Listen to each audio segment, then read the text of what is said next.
Hi guys, welcome to my channel. Kung bago ka pa sa YouTube channel ko, don't forget like, share, subscribe. At papindot na rin ng bell para updated ka sa mga videos ko. At andito pala tayo ngayon guys sa plan po natin para mag-apply po ng pamatay kuhol. Dahil nga po kaninang umaga ay nagpatubig po tayo. At ngayon hapon po ay mag-spray po tayo ng pamatay kuhol na sure kill po. Isang pakete po niyan ay naglalaman po ng 35 grams po.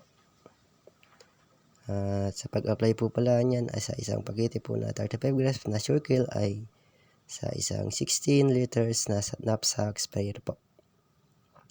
Sa pag-apply po pala niyan sa plan po natin ay dapat po tayo naka cap, face mask and jacket and pants po.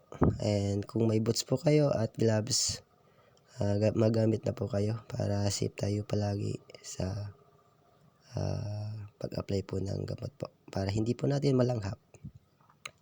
At andito nga po si Omi, yung aso natin na palagi natin kasama. At yung mayon pala, mayon dito sa Bicol region ay tanaw na tanaw. Kaso yung pinaka-tuktok po ay hindi po makita. Hapon na po tayo nag-spray. Kung mag-spray po pala tayo, spray po kayo ng pamatay kuhol ay dapat po umaga or hapon para hindi sumingaw yung i-apply po natin na pamatay kuhol kung mainit po. Sa paglalagay po pala ng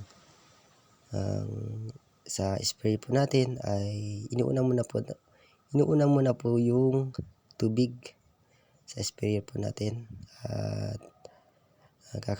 kalahati po ng tubig po sa knapsack sprayer po natin at isusunod po natin yung powder po na pamatay kuhol na sure kill po at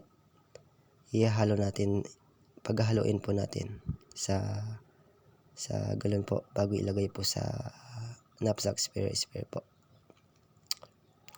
At kung bago ka pala sa YouTube channel ko, don't forget like, share, and subscribe. At papindot na rin ng bell para update ka sa mga videos ko. Thank you for watching.